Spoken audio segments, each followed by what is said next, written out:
It's Thursday night. That means it's USfanTV. I am Pat.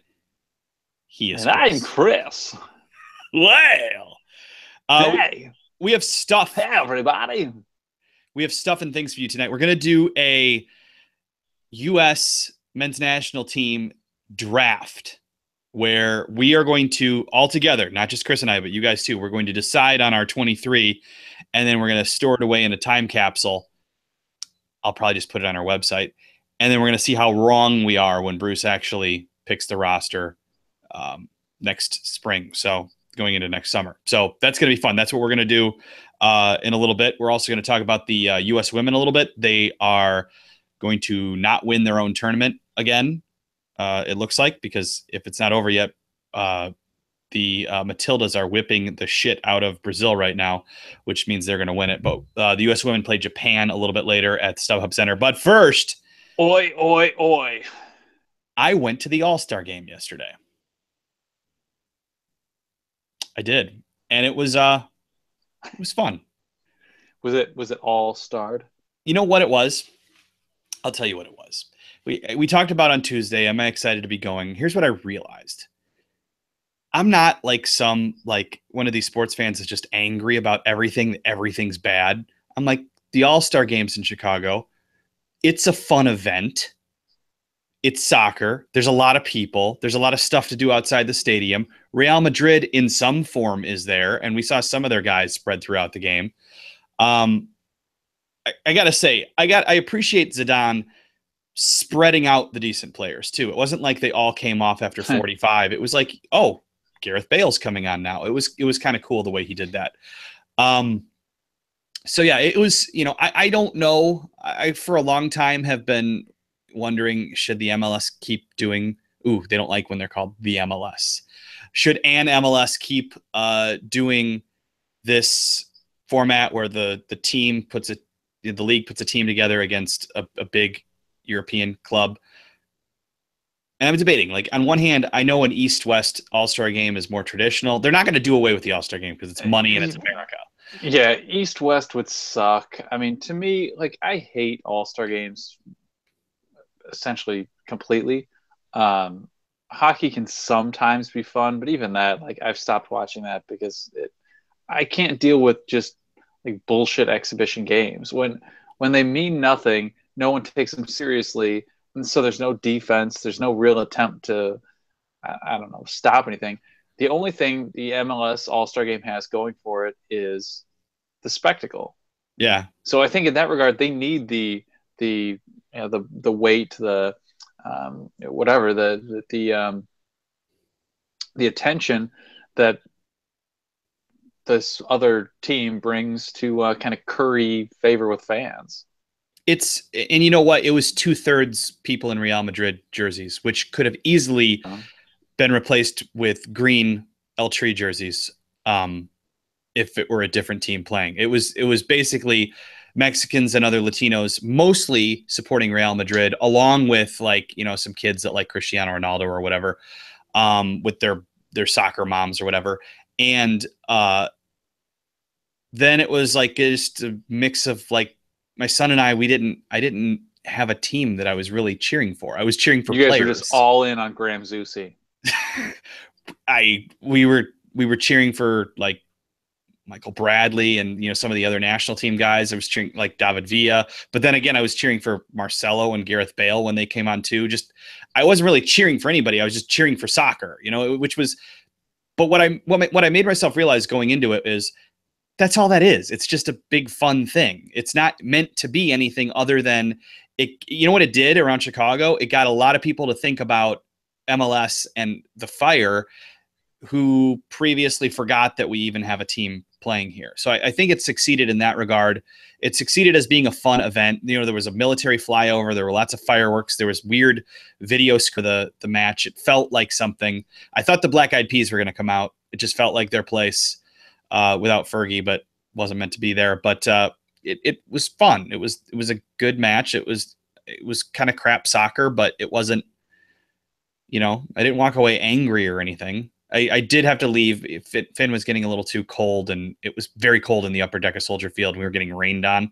And so we left at like the 80th minute. So we missed the the Dom Dwyer goal, and we missed the shootout, which in hindsight kind of sucked, but whatever, it was a good time, and we beat traffic. So I had flashbacks to you and I running out of that stadium to make it to Philadelphia the next day during the Copa America. So it was a good time. I had a good time.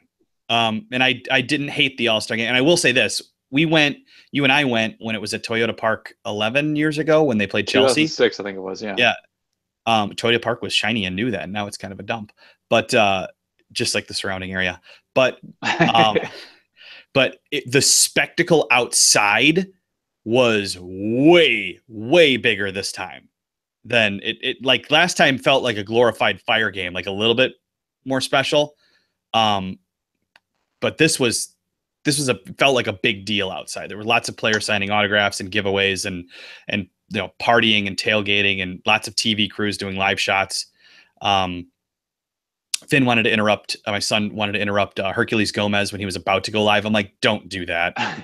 As a person who used to do that, don't do that. That's so annoying. Let him do his job. So, yeah, it was a good time. I'm glad I went. Maybe MLS and Soccer United Marketing need to give the Gold Cup and CONCACAF some lessons on how to treat an event. Yeah. It blew away the Gold Cup game we went to in Nashville as far as outside the stadium atmosphere. They realized we should put things next to the stadium instead of 3 blocks over in a parking lot. Yeah, so good time at the All-Star game was had by most, I think, except for when it was raining. That wasn't too fun. So we should also mention the U.S. women's national team is about to play in California against Japan. It looks like it doesn't matter what they do, although they're playing for pride because Australia's kicking the crap out of Brazil right now. 5-1 was the last I saw. It may be something different now. I don't have a TV in front of me, but if Australia wins, they win this tournament, which means the U.S. women, for the second time this year, are going to lose. Cannot win their own made-up tournament. Yeah, it kind of sucks. But you know what else it is? It's kind of good because it means that the rest of the Jill world Ellis gets fired. It may if she loses tonight. I was going to ask that, but it also means the rest of the world is taking women's soccer more seriously, which this was bound to happen. So yeah, I mean the upside to this, and it sucks when it means that we are not winning, is that at least there's more competition. Because my big problem with kind of women's soccer on the broader level is there's just so little competition that great, I'm all for saying, hey, hooray, we won the World Cup. But it's like, yeah, but only maybe 3 teams could truly challenge it or for it. So, there's less value in it. When we get into the argument of like, oh, well, one team's won the World Cup, one team can't even make the semifinal. Yeah, but it's a hell of a lot harder to make the semifinal in one of their tournaments. The other one, we could probably just start at the semifinal, and it would be just as engaging for the U.S. It's I think that's changed though, because it used to just be us, the Scandinavian teams, in Japan, and now I think you add in England, you definitely add in France, Germany. There are plenty of other teams that in women's soccer have a chance at beating us, and right now we're clearly not the best team in the world anymore, which I guess sucks, but it's also, like I said, it's good because it means that the game's raising everywhere. So go U.S. women. I hope you do not suffer a loss to Japan tonight. I hope you win. But if you do suffer a loss, I do wonder if this means the end of Jill Ellis. It feels a bit Klinsman-y right now for the women's team. She's been very Klinsman-esque or Klinswoman. She has she's been doing kind of all the same things he was doing. Like, oh, let's just vastly change the roster. Let's put players out of position. Let's sell them out to just ridiculous choices. I don't know. It seems to kind of be along the lines of his philosophy for so much of his tenure, where, oh, I want to challenge them to find out what they can do. Well, you should be challenging them in a system where you know what the results mean, and in which you can understand what the outcome shows. If everything is just a crapshoot, then how do you know that this crapshoot is better than that crapshoot? Yeah, you need something to gauge it off of. So yeah. All right. So here's what we're doing tonight. We are drafting our 23-man 2018 World Cup U.S. roster in the Soviet Union to be played in the Soviet Union, which I understand it isn't called that anymore. That's a joke between Chris and I, YouTube commenters. So what we're going to do. So I guess we got to agree on spots. So I have the traditional 3 goalkeepers, 4 forwards, 8 defenders, and 8 midfielders. Are we good with this? Yes. Oh. Before we do this, we should note, however, because this is like today news. Our guy Yedlin. Or yesterday news.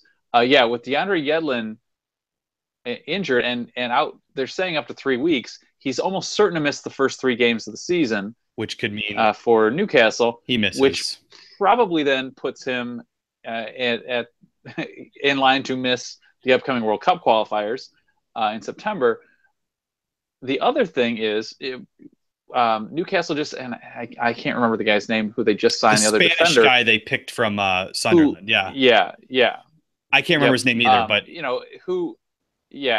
the idea was, he may just be here as backup kind of to fill roles, but say he comes in and plays well.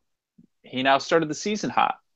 This could then spell longer term trouble perhaps for Yedlin. I mean, I'm just grasping at straws here, so I could be totally wrong. It's not like I truly know what I'm talking about here. I'm just saying, look at the potential. You don't want to get hurt at the beginning or the end of the season because you don't want that as it's like giving up a goal at the beginning, first or last 5 minutes of a half. You don't want to do these things because you don't want to set the tone, for the rest of that season. Yeah, it's not good. And hopefully, it's not as bad as it seems, and hopefully it doesn't mean bad things for him this coming season. Because last season we talked about, hey, it's great to be at the top of the championship. Even it's a tough league, but you're winning. People are happy. People are excited. Confidence is being built. And now you're potentially not only in a battle for your own position because you're injured to start the season, but you are maybe going to be at the bottom of the Premier League. And as we saw with Brad Guzan and other people in relegation battles, it's not fun. So, all right. I'm taking the first pick. How do you feel about that? Go for it. You know who I'm going to pick with the first pick. So I think so. With the first pick in the USFanTV U.S. Men's National Team Draft, I select Christian Pulisic.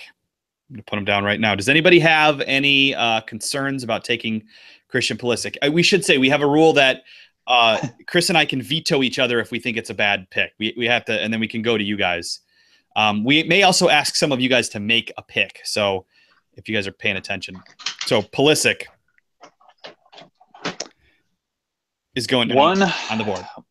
One Michael Bradley. Holden's objecting. All right, so you're going Michael Bradley. So 2. Let me just write it down. It's 2 midfield positions. The third pick, I'm going to go Timothy Howard. Is a strong pick. Any objections? I'm going to no. Twelman. Twelman can only play if he plays in a child's small shirt. That's right. He did not play in a World Cup for us. I'm surprised to hear that all the time. Yeah. I know this fact, but he did not make Bruce's 2006 roster. And by with all his concussions, does he remember that he didn't? He was concussed. Yeah, he was out. Yeah. So he is on my son's pug goal set, though. There's a photo of him from like 2003 on the pug goal set that I bought earlier this year still. So that's good that sponsorship deal's still going for him. All right. So, Joshua doesn't like that we took a goalkeeper that high. You know what, though? He's a lock unless he's hurt. So we're going to get to a point where these guys aren't locks anymore. But I feel like you could go in any order with the locks. All right. I believe it's your pick, Chris. I'm going one Jeffrey Cameron. Yeah, that's where I was going to go next. So I agree. Top defender, one of the top players overall. You cannot go wrong with Jeff Cameron. And of course, this all assumes we're assuming his everybody flexibility. Yeah. I mean, hey, all these guys could get hurt. Any of these guys could get hurt, and suddenly, yeah, they're completely off the list. All right. I'm afraid if I give you guys a pick, I'm giving TJ Sala the pick because I like what he just said. So he's taking. Are you going Bobby Wood? Is that who you're going, TJ? Because I'm putting you down as Bobby Wood as forward number 1.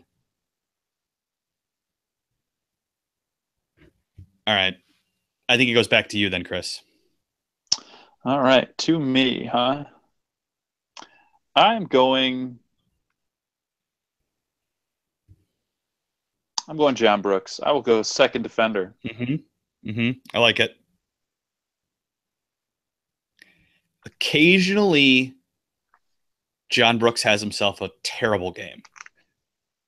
Or he has himself one of the greatest games in U.S. men's soccer defensive history. So I think the pairing will be Brooks and Cameron if it is a 4-man back line. As we talked about on Tuesday's show with Bobby Warshaw, there's a decent chance it'll be a 3-man. And I think Yedlin's injury brings out the possibility of could there be a 3-man setup in the September qualifiers? I wouldn't be surprised for at least one of them. I mean, we saw Bruce switch for the 2 in June. Now, those were really close together. Yeah. And one was at Azteca. So I can sort of see that. He may not want to rotate as much as he did between those 2 games, but I would not be surprised to see 2 formations in the September qualifiers. So, in fact, I would like to. I think if we can get it right, it's obvious you could go back and criticize and say we shouldn't have switched if we miss points. Chris is laying down or something. He's laying down. Drew likes the 3-5-2 as well. I like the 3-5-2. All right. I am going to go with this would be the 1, 2, 3, 4, 5, 6, 7th pick. 7th pick for me, Darlington Nagbe. You might say, and by you I mean any of you, that that's too high for Darlington Nagbe. But you know what? I really like Darlington Nagbe, so I'm taking him right there. Chris, you're up. Or you can defer to one of the commenters. I will defer. I see Adam has suggested Josie. I think that's a fair one to take. That was probably where I was going next. So Adam, we're going Josie. Agree with that. Josie Nipple. He was funny, by the way, the other night at Men in Blazers. He was drinking. Yeah. He was the only guy to come out on stage with a beer. And I quite liked that he called for his own drinking game. He had his own drinking game injuries. with his own injuries and failures. Yeah, he was really, I didn't realize Josie was that funny until the nipple quote after the nipple game and the thing the other night with Men in Blazers. Dude was funny, man. Maybe Josie's just become funny. I don't know. Maybe I just didn't know he was funny. But yeah, Alex agrees. Alex was there, of course. We saw him after the show. Josie was, I think, the funniest part of the show. And even Michael Bradley was a little funny. Which is real. It's just like, that's hilarious. He was Bradley funny. Yeah. That was Bradley probably drunk right there. All right. Drew Johnson's got a good idea for the next pick. Fabian Johnson. He was high on my list. He was going to be coming up soon. Hunter, Jeff's already gone. Jeff Cameron went first overall for defenders. So we've got, let's see what we've got right now. We've got, just to recap, if you're jumping in, we're drafting our roster for the U.S. men's national team. You guys are taking part. We've got, so far, 1 goalkeeper. That's Tim Howard. We've got 3 defenders, Jeff Cameron, John Brooks, Fabian Johnson.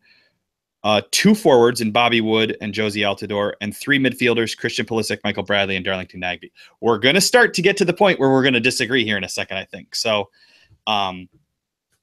whose pick is it? Is it mine? I don't even remember.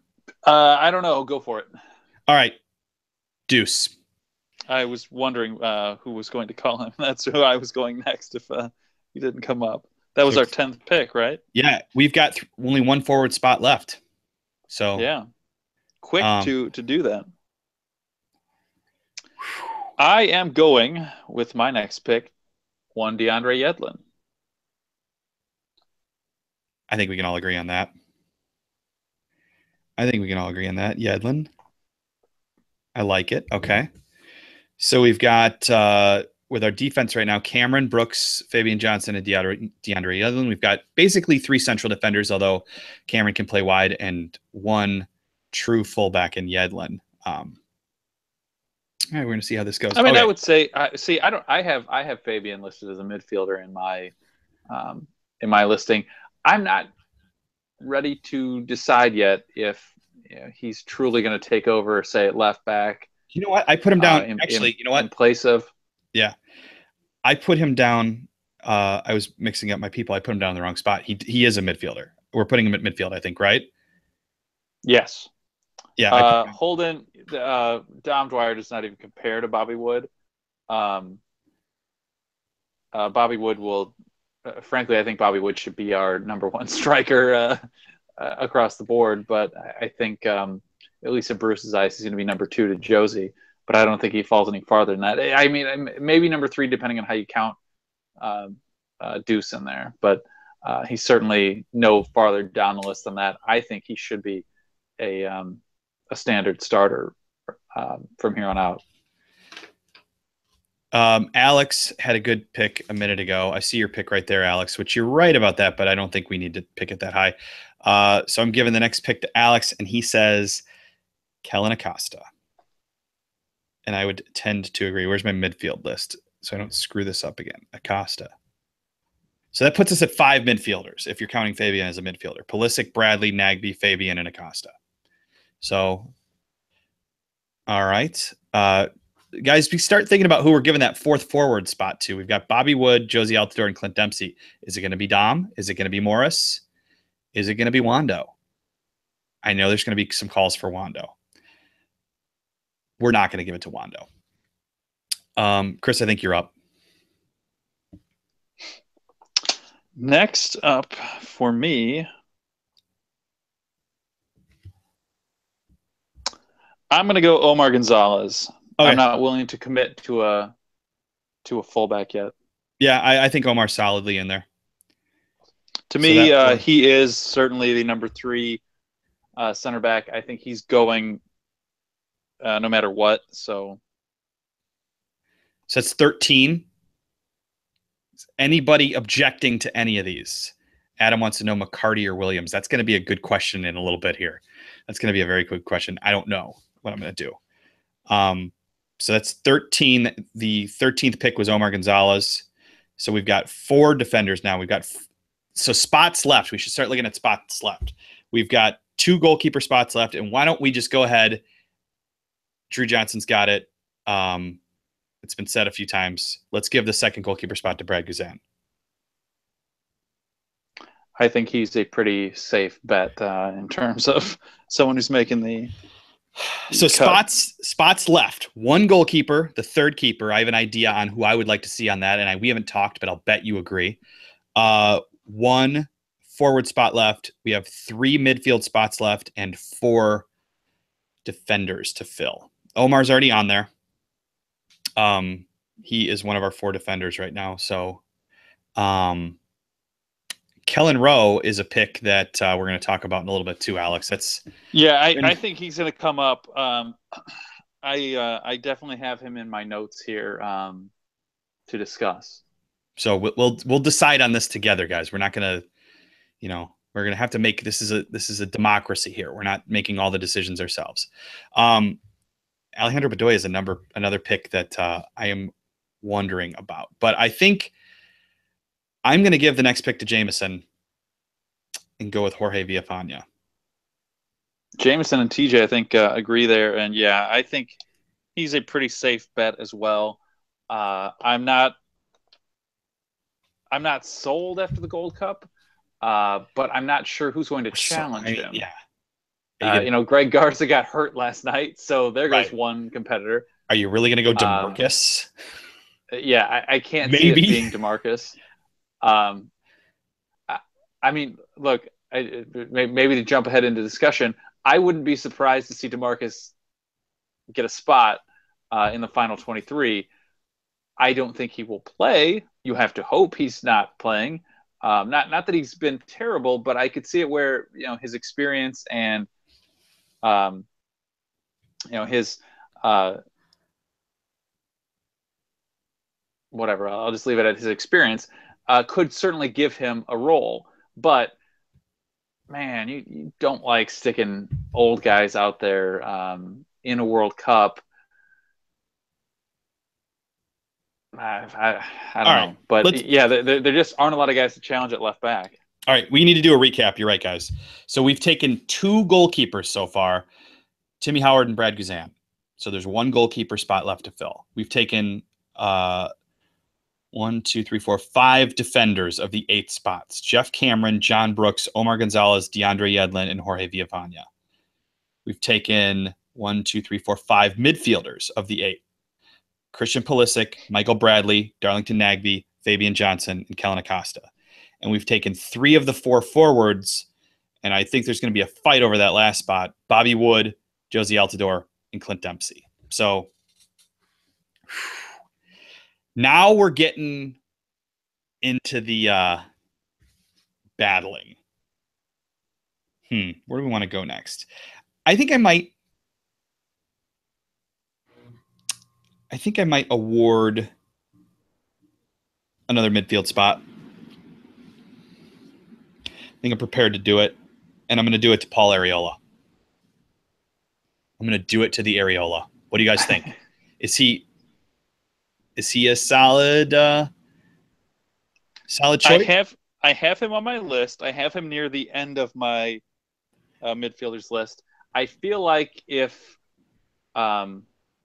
he could change, maybe make some good crosses or something in some of these upcoming qualifiers, I think he jumps up into the absolutely going to make it. To me, Bruce's commitment to him throughout the Gold Cup is a pretty good sign, because even when he wasn't necessarily having his best game, Bruce was at least still going to him. But what I like about him is he's always committed to playing defense. He is good with the ball. The final product isn't there. Right now there aren't a lot of wide players in our midfield setup. It kind of in our roster, in our broader roster, kind of the guys who are regularly getting called up, there aren't a lot of guys who play out wide. So in that regard, he is sort of special or unique. And I think that, definitely improves his chances. I like him on the ball. He has a good touch on the ball. He's a good dribbler. With those wide guys, you need better crosses, and he didn't have them in the Gold Cup. So he's farther down my list. He moved a little bit down, I think, based on his Gold Cup performance. But on the whole, I think he's still a pretty good. I won't call him a lock, but I would call him a pretty safe bet for the final Gold Cup roster. I mean, the World Cup roster. Shit, the Watching Crows just threw Legit in the mix, and I was forgetting about him. And now, I left a spot open in my midfielders because I was going to bring him up, if nothing else. I've got like 3 guys, I think, who I have 22 names listed in the 23 that I selected. Then I have another 10 or something of guys who could go, and I've got 3 guys who I think could all fit into that last spot. One of them is Legit. It all depends on how well he comes back from injury, because I think if he comes back from injury and looks like he did probably in January, I think he starts challenging Kellen Acosta for that same role. Okay, so first 2 questions on that. Let's go back to that in a second, because that brings up another guy that we need to discuss. But Arriola, yes or no? Yeah. Okay, we're putting him in. All right. Okay, who you got? Don't worry, Drew. I will get to your pick in a minute, because I agree with you. I don't think we'll necessarily see him in the next World Cup, but I do think he'll be on the roster. But first, I'm going to go Alejandro Bedoya. Okay. I had Ariola taking him out of the list before the Gold Cup. I really thought this was kind of Ariola's chance to sort of send our Bedoya into the sunset. But Shoot I him like Old think, Yeller. yes, he was just going to put a bullet in the back of his head, like Stacks in Goodfellas. But I think he ended up. Well, to some extent, I think Ariola's lack of crossing consistency gave Bedoya another chance in there, and I could see in a World Cup where presumably, kind of like we were talking with Bobby the other night, at least probably two of those teams are going to be teams that we don't control the possession against. So I could see where Bruce is going to slot another guy in who can play some strong defense and still support the attack moving forward, but can be out there as a defender first. I could see where Bedoya still gets that pick. We're getting a lot of objections, and I'll be honest, I did not have him on my list.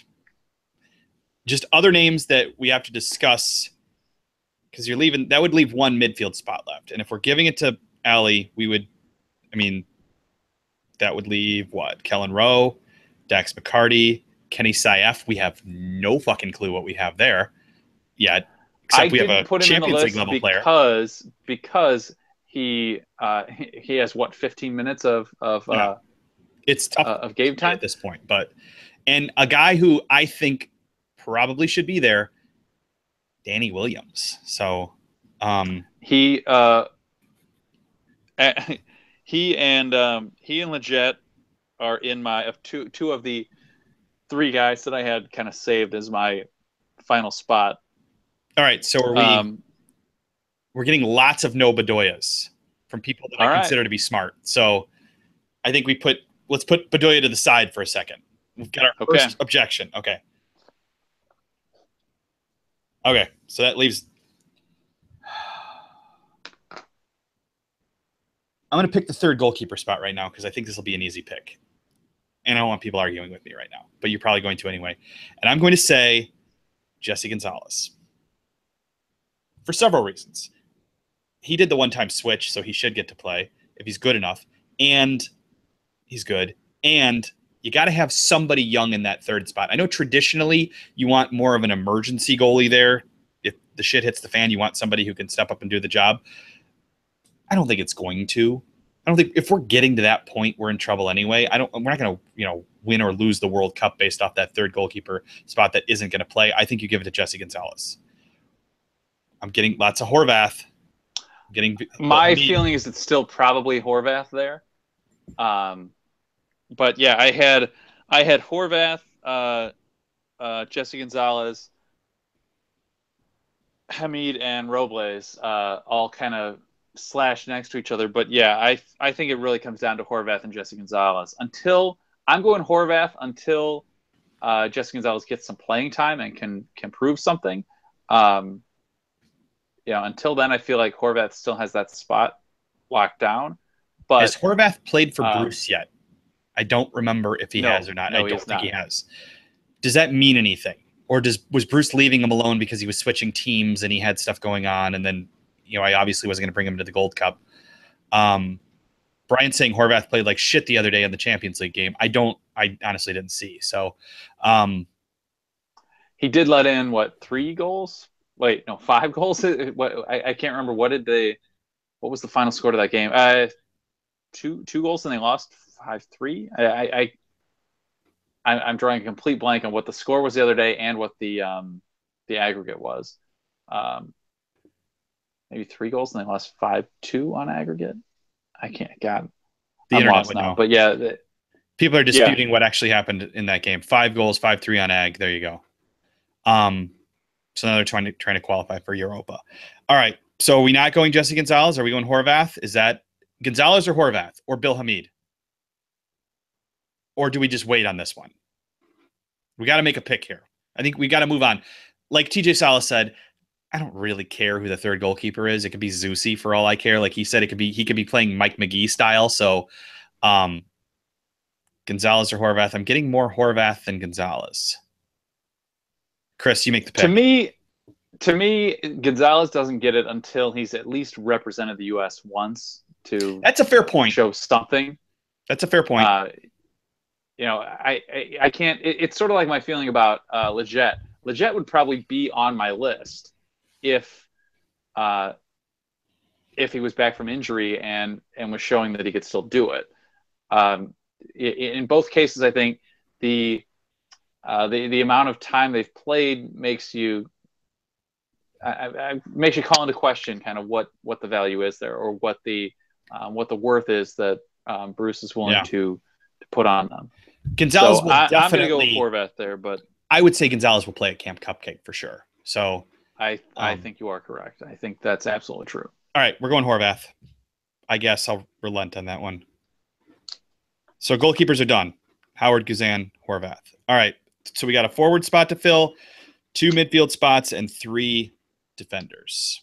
It's your pick. I'm going Matt Besler. To me, I think he is our number 4, at least in Bruce's eyes, central defender. He can play on the outside if he has to. So I could see where Bruce values that the kind of added option that he offers. There's versatility there, and you kind of, I mean, in those last spots, you want more versatility. So Holden, Gonzalez is already on the list. Don't worry, buddy. We've got him. He was higher up. So I agree with Besler. Yeah, I had him on the list as well. I like his versatility. He's not athletically special, but he's, he plays lots of positions. He plays well with Omar. He did well for us at the Gold Cup. So yeah, Besler, I agree. Yeah, I mean, Mike, I would personally probably put some at least 1 or 2 guys above Besler. I mean, maybe even you consider giving like Walker Zimmerman a chance to come out and get some experience for the future. But it seems to me Besler has that 4th spot locked down in Bruce's eyes. He seems to be the next man up. Omar seems to be the first guy up. Besler seems to be the second. I think he's surpassed guys like Birnbaum now, and I just see this being I see the spot being his. All right, I feel like having a fight. I'm going to fill the forward spot. Dun, dun, dun.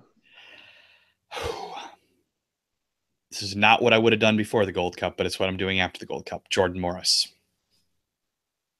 I'm going Jordan Morris over Dom. I have to agree, even though I think Dom Dwyer probably is right now the better forward. I think Bruce still is counting Jordan above him. I mean, just look at, unless Josh Sargent is ready, as Austin pointed out. Just look at who finished the Gold Cup. Dom Dwyer got sent home. Now, based on what we heard at the Men in Blazers show and what we talked about the other day with Bobby, some of that may have been some MLS backroom dealings, but I think Jordan still holds the last spot there. All right, I'm in agreement there. I'm putting it in. Forwards are done. We've got 2 midfield spots and 2 defensive spots to go. Your move. Is it to me then? Mike Woodward is very mad at us about the Jordan Morris over Dom Dwyer pick. I could see it. I trust me. I think Dom Dwyer is the better player. I think, I don't know. I just feel like it's going to be Jordan Morris. So, he's more fun. I mean, you like that there's some kind of show there, especially for guys who maybe aren't going to lead the line, that, he has something that kind of entertains you. I like that he has some personality. Dom Dwyer, I mean, whereas, I don't know, Morris, I don't know what to say there. This midfield is, we're leaving some good players out of the midfield. Yeah. No matter who we pick. All right. I'm going defender here. Okay. I'm doing this because, and I know who you're going to pick. I think by my disclaimer, everyone probably knows who I'm coming up with. This is not my pick, but I think this is Bruce's pick, and I'm going Graham Susi. I agree. And I think it might actually be my pick to go Graham Zusi over Eric Lehigh right now. And I don't want to be right about that, but I thought Graham looked good last night. Not that looking good in an MLS All-Star game means much, but I thought he did. He was Bruce's pick for the last couple matches of the Gold Cup. He did fine. So, yeah, I think we're putting Graham Zusi down. There's going to be some. Alex likes it. I trust Alex. He's a good kid. We met him. We like him. Putting Zusi down. I know there's going to be some backlash to that, but Holden, my feeling is we're drafting what we think will happen. That's a good question. Not necessarily what we want to happen, because frankly, you can criticize Lehigh's performance in the Gold Cup, but I still think he's a better defender than Graham Zusi. I'm going to go with one of the midfield spots. And right now, this may seem crazy, but I don't think it is. I think by this time next year, or by the start of the World Cup next year, it will be very clear that Emerson Hindman will be on the World Cup team in that midfield spot. What do we think? Am I wrong? I'm not willing to give it to him yet. And I see, I think, TJ commented on it. I want to give it to him. He plays in the Premier League. If he does well, he's going to be on the team. Same with Danny Williams. He should be. My feeling is he has to get some more playing time. Had he not gotten hurt and had he played in the Gold Cup this summer, I think I'd hand him the spot right off. But you want to see him get playing time and show that he has that form that he had at Rangers just a few months ago.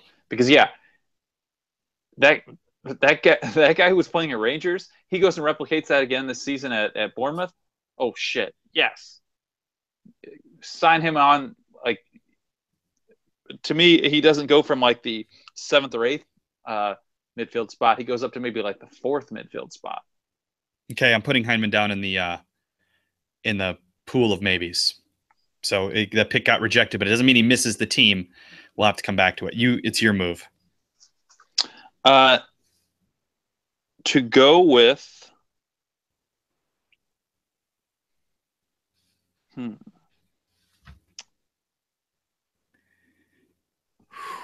lots of names in that midfield. Dax, Kellen Rowe, Danny Williams. Dax is another. Dax, Danny Williams, and Sebastian Lletget, and I guess I could even say a 4th guy there. In the way I made my notes, I did kind of make it 4. Kenny Sayef. Guys from my last midfield spot,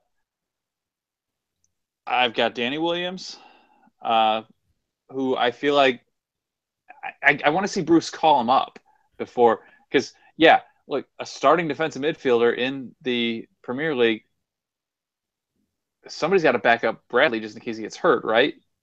So I would think it's got to be Danny, Dax, or, much as I kind of hate to say it, Jermaine Jones. Oh shit! Don't throw that name out. We're not ready for that. It's 8:53. I think we need. I want to see Bruce make a choice on one of these guys before, because I feel like I am trying to pick the guys who I think will make it, and to me that means, what do I think Bruce will choose? And you have to make a pick here soon. All right, then I'm going to say, fuck it. Since these guys are all on my maybe list, I'm going to say I think Beasley's getting a chance. I think Bruce is going to put him on the plane. So that means Greg Garza doesn't make it. That means Eric Lehigh doesn't make it. I'm guessing that those two do not make it. You're right. Timothy Chandler too. I agree. Beasley's on the plane. I think he will play at some point and become. Has anybody ever played 5 World Cups for us? I don't think so, right? Not for us. Yeah. So he would be our first. I think there's only like 3 or 4 guys I think have been to 5 World Cups. Period. I think the only one to play in 5 is like an Iranian goalkeeper or something like that. Nah, that can't be right because his Iran made that many.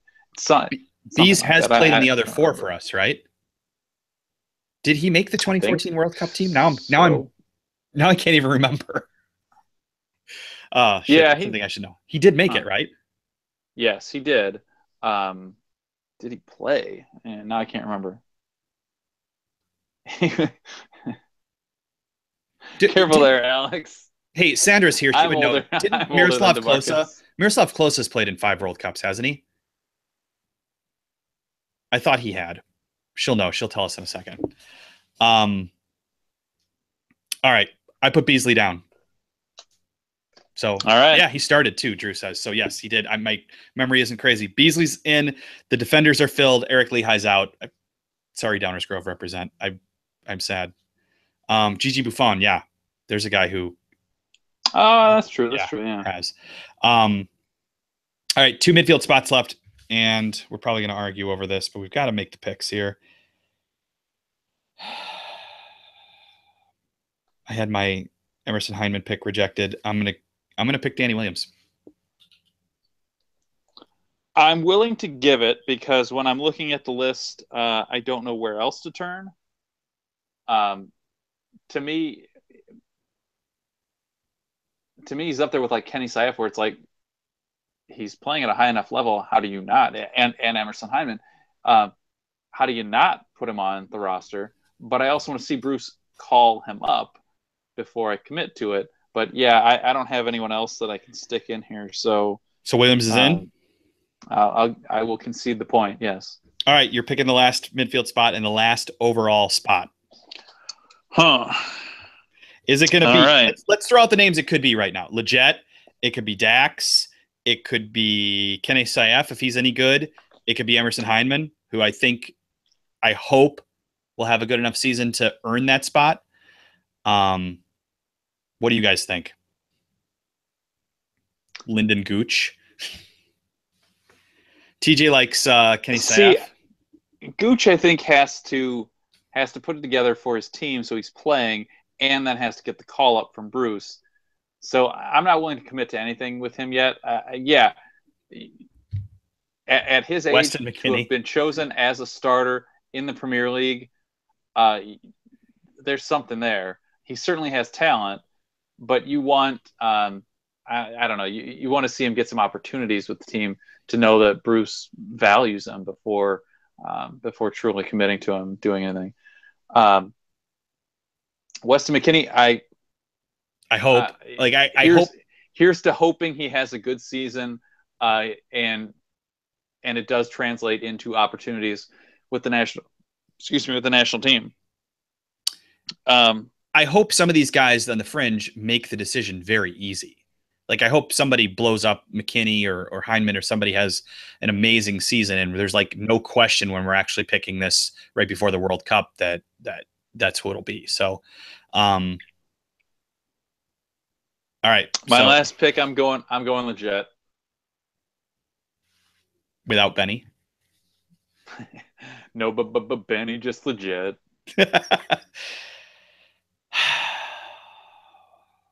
The LA Galaxy connection. Obviously, Bruce was high on him before he got hurt. See, yeah, that's my feeling. Back in January, he was the guy Bruce was turning to, not Kellen Acosta.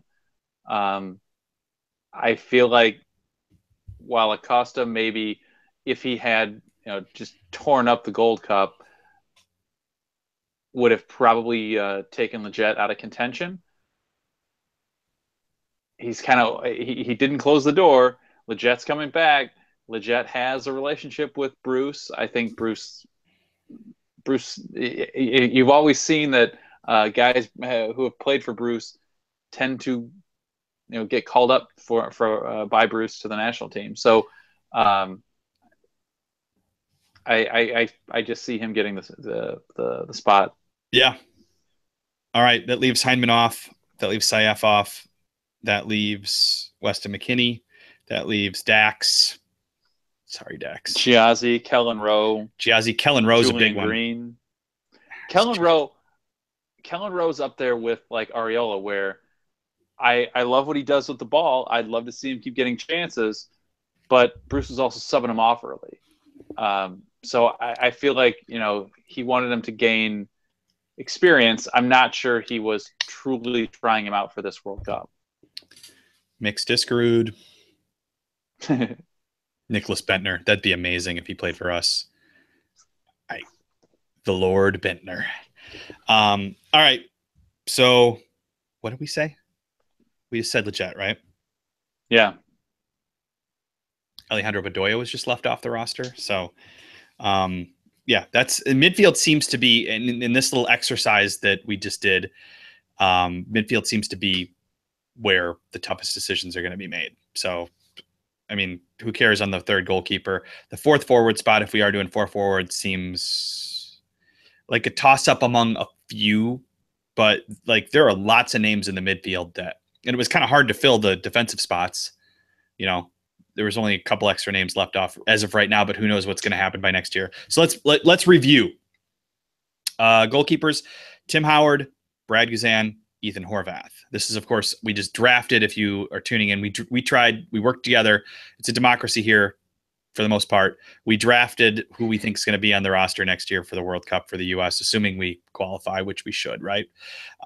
Defensive positions: Jeff Cameron, John Brooks, Omar Gonzalez, Holden. Omar is there. DeAndre Yedlin, Jorge Villafana, Matt Beasler, Graham Zusi, and DeMarcus motherfucking Beasley. Really, that's what we did. Midfielders: Christian Pulisic, Michael Bradley, Darlington Nagbe, Fabian Johnson, Kellen Acosta, Paul Areola, Danny Williams, and Sebastian Leggett. Forwards: Bobby Wood, Josie Altidore, Clint Dempsey, and Jordan Morris.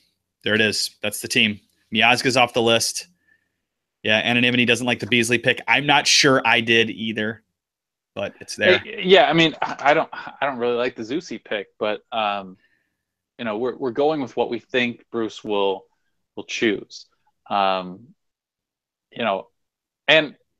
come on, I know somebody said we should look at this again in January, and again in March, and I think a lot of things can change over the course of the year, not just because of injuries, but because maybe Heinemann gets back with Bournemouth and finally gets a chance to play, and looks like he did at Rangers just a few months ago, and at that point, that guy has a spot in the roster.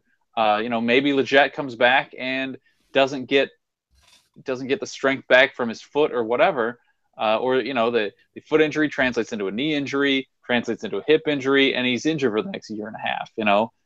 Who the hell knows? Maybe Josh Sargent gets his chance to go play in Germany and takes advantage of it, and suddenly we have a new challenger at striker. Yeah, maybe Weston McKennie gets to take advantage of some playing time and truly, truly shines.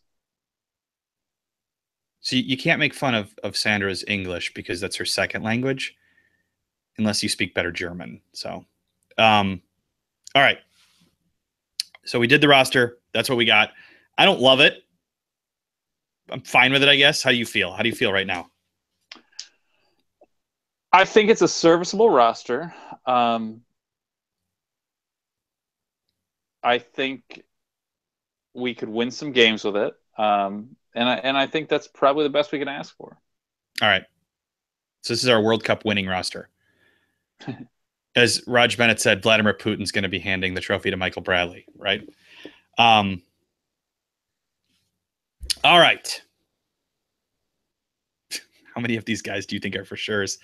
13 or 14 was about the point where we started to feel, probably something like that. Yeah. We started to question each other. So, it's you shit on Jermaine Jones, but not Beasley. That's fair. To be fair, we shit on both of them for their age. We shit on Jermaine for his positional lack of attentiveness, or his failure to commit to a position. Beasley at least plays where he's sent to play. He's positionally sound. Jermaine isn't. That to me is the big difference. I mean, hey, if Jermaine could play left back, I'd put him ahead of DeMarcus. But the problem is he'd play left back and suddenly he'd be the right wing or something attacking up as a forward. Who knows where he'd be? Otherwise, hey, for his age, he sure does try. He sure does work hard, and he sure does tackle hard. And again, we're trying to pick what Bruce is going to do. Yeah. I think we'd probably both have Eric Lehigh on the roster over DeMarcus Beasley. But we're trying to predict what the actual roster will be and to see how close we can get to that. So, yeah, that's the difference. I would tend to go Lehigh. I would probably tend to go Emerson Heineman if he has a nice season. But again, we don't know who's going to be. Some of these guys are going to be hurt. Some of these guys are going to like play themselves way into this thing to the point where we have no doubt that they're going to be there. And some of these guys are going to disappear mixed discord style. So a lot's going to happen. Think about Pulisic from that first game, that first qualifier to like now. It's like, yeah, a lot's going to happen. So, all right, this is USfanTV. The website's usfantv.com. We have Twitter, Facebook, and Instagram. They are all conveniently USfanTV. We do not have Snapchat because we hate it. Holden's on the Tinder for us. You got to know where to find us if you're on Craigslist, but we're not there on USfanTV. It's something completely different. We have YouTube, but you know that because you watch this. Thank you for doing so. Subscribe if you haven't, and tell all your friends to do the same because it's important to us. It makes us feel good about our lives. Chris, do you have any final words? Let's go soulless sergeant. Well done. Zero anonymity anymore. Fuck Wando. And you're done. All right. We're back Tuesday, right? Yes. Go US women. Hope you win tonight. On the day of twos. We will see you next week. You are done.